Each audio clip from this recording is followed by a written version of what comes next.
for coming. Today we're going to be discussing Ray Liz, which had its world premiere later today in the Concorso Internazionale.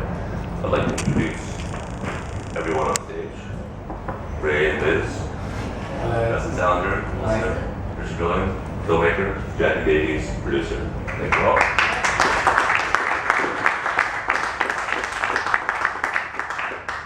As always, if there are questions, feel free to ask them. We'll have translation. We'll do it in English. There'll be translation to French and Italian on the headphones. So if there are questions, or else I can begin with one. I can begin. So Richard,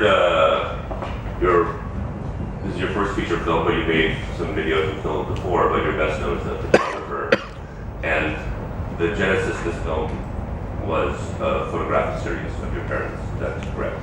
Yes, it evolved from previous photography that I did with my immediate family during the 1990s. So it wasn't like I sat down one day and thought I wanted to make a film. It evolved slowly from previous work. Next. As a photographer making a feature film, it must be often a feature film, one of the most crucial people is the director of photography. And you decided not to shoot the film yourself. You were the director of photography. So I'm wondering why that was the case, and also B, what it was like working with a photographer on the film. I'm not. We shot it on 16mm, and if I look at the 16mm camera, I wouldn't even know how to switch it on. I needed somebody that could. I can compose behind the camera, but I needed somebody that understood the equipment. And the other thing when you're making a film is that there's that many jobs to think about. That if I had to sort of look behind the camera as well, and it's my first film, I'm not sure if I could do all that. Might be a bit too much. But when I met Daniel, we had the same outlook on life, and we had the same sort of ideas, and we got on well. We trusted each other, so I knew that. I knew that he understood the way that I composed. There's a question over there.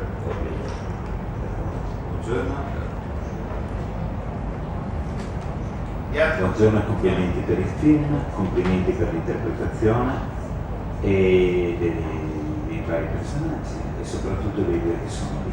E poi volevo chiedere al regista, un film estremamente drammatico, su una situazione sociale, su una situazione che poteva richiedere anche un giudizio morale, ma lei è stato molto bravo, secondo me, a risparmiarci un film moralista. Volevo sapere come ha fatto a tirarsi indietro dal dare i giudizi sui personaggi.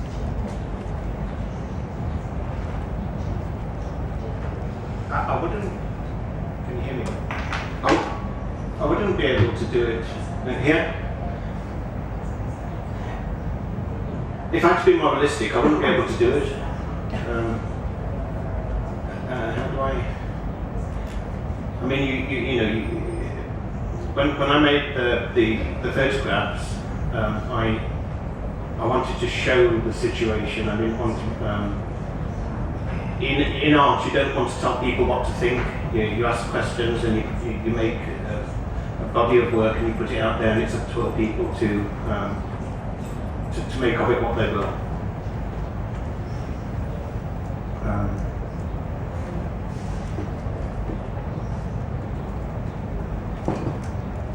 One second.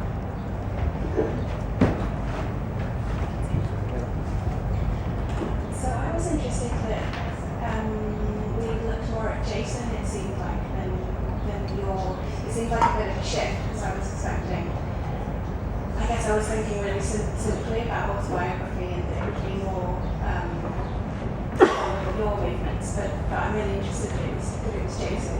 And I wonder how much of that was coming from your imagination or conversations that you had with him? It came from my own memories, and it came from conversations that I've had with him since. And through me questioning him, he's presented a very vivid account of what his life was like back then. Of course, I was living there, and I saw the way he was neglected. But can I just add that Richard also had documents from that time, so things that like the social services accounts. So that's something that we read as well together, and that also informed things so that it was, of course, Richard's memory, but also that we kind of checked what was happening, because those reports are very factual. Yes, there are reports from the school and from the social worker, and it's funny that I kept all these over the years. It's almost like I've kept a little archive, even though I didn't know why I kept, but I did. So I have all that other documentation that you said. There's also I did when I was a kid as well. I used to record. It's in the film. I used to record people's voices with audio tapes, and I still have many of those. So that this was also research. Or source material for the film.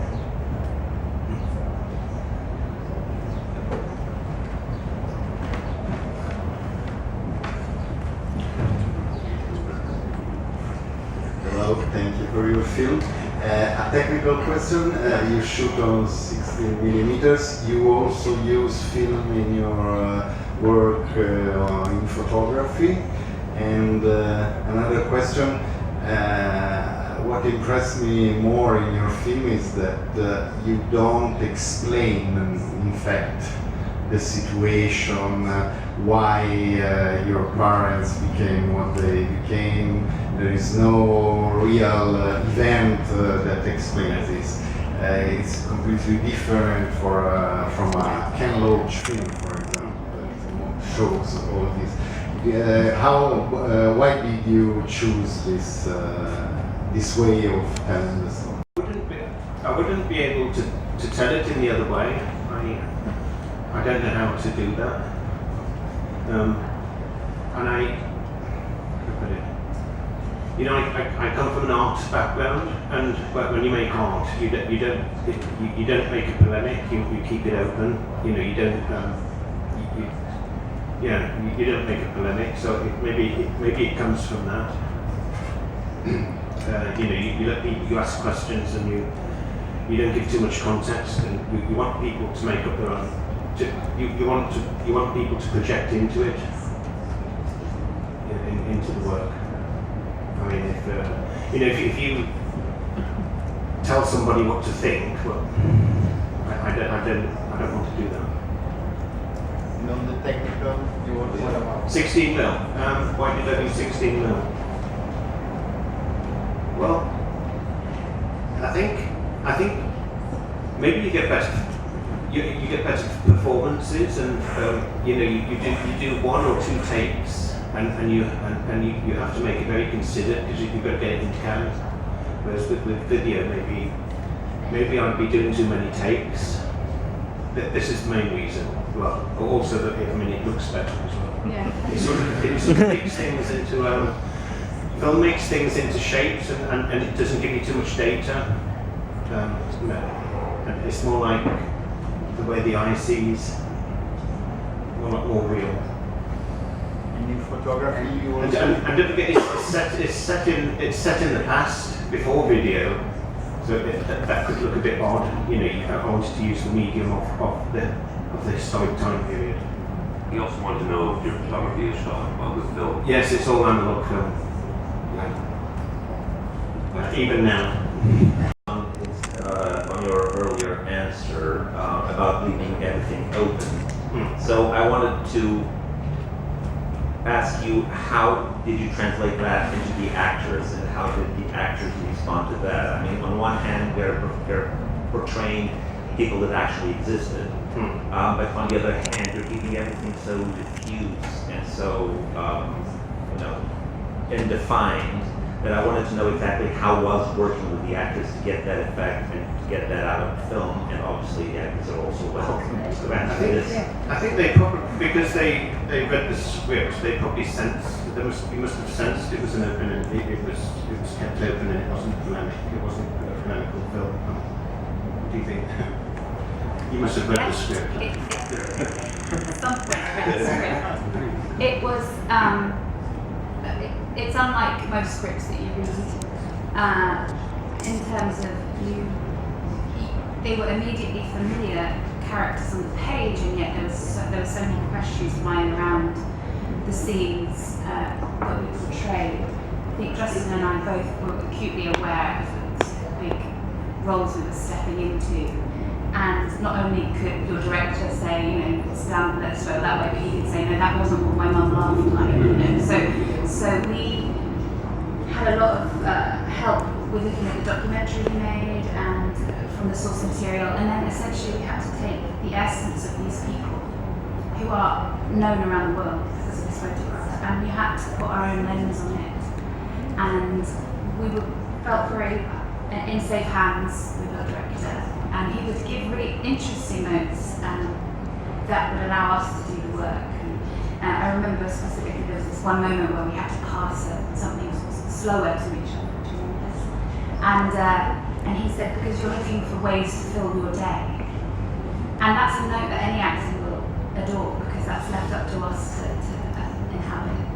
So yeah, that was my take on it. But about keeping it open, I wrote it like that. That's how it was written. I guess it comes from the writing. And maybe the editing at the end, there's certain things you don't put in that might be too explanatory. So you filter through the editing as well. Was it easy for you to write? The ideas came easy because it's from my past. It did take a long time to write. I was saying last night, it was a hard-won process. It was hard-won. But it was also a very slow evolution. It happened little by little, and it kind of just filled out through the process. I wrote the idea down, then I started to write what the scenes looked like. It was very visual, and then I added dialogue last. Did it in that order. Are there scenes which are did you storyboard the film in a way? No. As the photographs, or no? The process of setting up the scene was more improvisational. I think that we extrapolated the camera shots, or the camera shots were a function of the set design, so that the set design would give us the image. We would take the image from the set design, get that right, and then you extrapolate the camera. That's how I did it.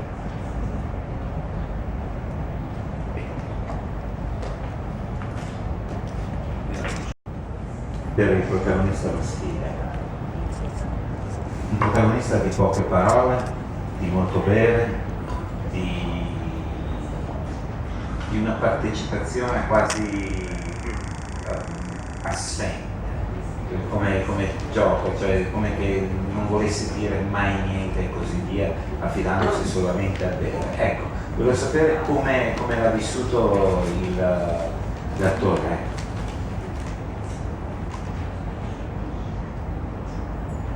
You mean? I don't think I really saw it in those terms of the drinking or the not drinking. I think there's so much of the script to be absorbed, and then Richard's film Fish Tank was incredible to watch. I think really I started from the outside in, really looked at the photographs, looked at the images, listened to the voice, looked at that film 100 times and had his voice in my ear every day. And then that, combined with my actor's instinct and reading the script and the scenes and working with Ella, is how I approached it in that way. So you have an instinct in seeing if the scene's well written, you know, which they all were fabulously. So it's not something I dwelt upon, the drinking and the loneliness of the man, I don't think. But does that answer the question? Nel film, ed è quando Jason incontra i suoi genitori dopo che ha dormito nel capanno. Questi gli dicono: ti sta cercando la polizia, se ne vanno con la carrozzina dentro il coniglio. Vorrei sapere da dove è nata, da che ricordo, se è un ricordo di Jason, e è costruita in maniera magnifica perché tocca veramente e profondamente. Volevo capire come è nata proprio la costruzione di questa scena.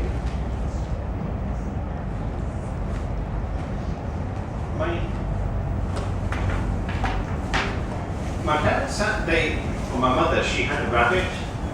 She kept a rabbit in the flat that somebody gave her, and the rabbit is in the first part of the film as well. We see Jason. In the first, you do see the rabbit 2 times. There's a part where Jason hugs the rabbit, and then you see the rabbit in the pram at the end. I don't know. I made it. I think they used to take the rabbit out in a pram. I think they did that. They took it out in a pram as if going for a walk. And it's a nice image. So I thought I need to use that. But then so it came from reality.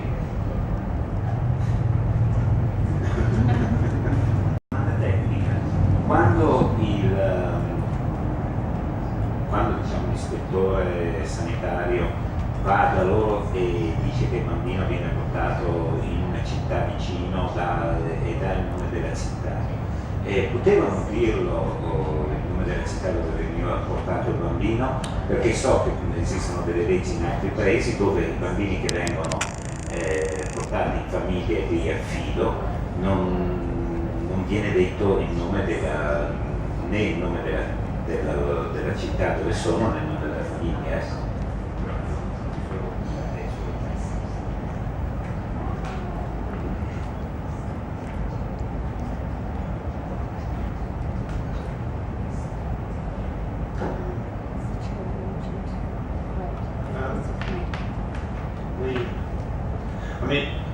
I don't really know. I mean, we just made it up. You know, the net, it's fictionalized.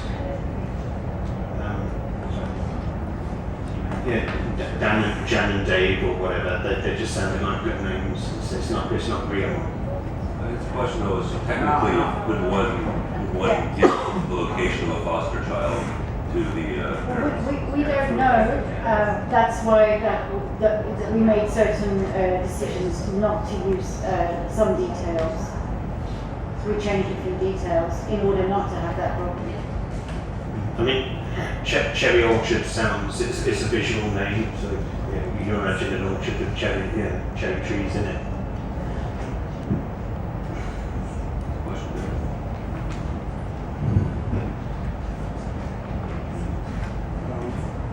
I wonder, it's obvious that mother and father were kind of alcoholic, but we never seen in the film that they drank so much. Why you didn't show this? My mother didn't drink. But she said in the film, this is my vodka, something like that. Oh yes. I mean, she likes a little, like one glass. It's a special thing for her, but she doesn't drink a lot. Well, not in the film. Ray does, but not Liz. But he was not shown as well as a hard drinker or something during your childhood. No. I mean, he during my childhood, no, he didn't drink that much. It's only when they came to live in the high-rise tower block that he drank more. Maybe he felt more trapped. But how then you explain that neglecting way of behavior to themselves and to their children? How do you explain the behavior they neglect themselves and their children? Why did he drink? No, I think why did it come to the point where they neglected Jason? Oh, I think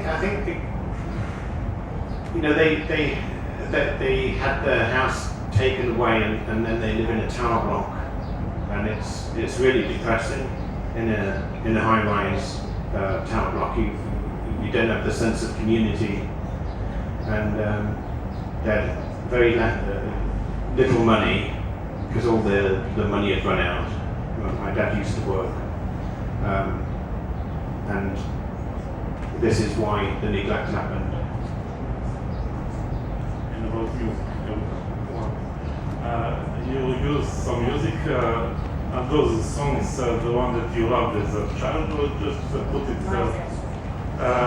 because it reflects that period?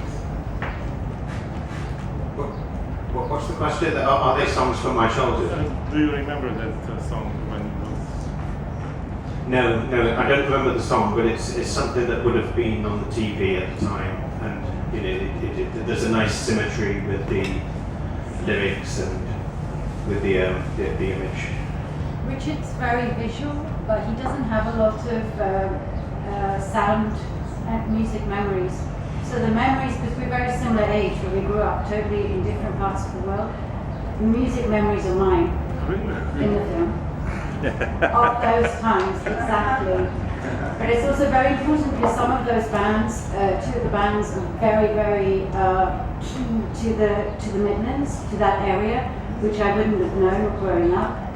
But they're very, very important, and it was politically a very important time, and those musicians were super important because they were fighting against they were very vocal against Thatcher and racism and the kinds of issues. Fine Young Cannibals and Pastor Duchy. Yeah. Musical Youth, yeah. So very important, and I could connect it even if it wasn't Richard's thing. But also the TV show that was on is a Midlands TV show, and it was also a music show. So yeah, there's a logic around it. Well, why Children of the Corn? Why the Children of the Corn? Yeah. I mean, there are a few reasons, but Richard can start. It was a change. I originally wanted American Werewolf in London because it's such a period piece.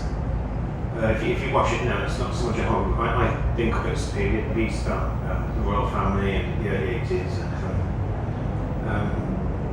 So there's a lot of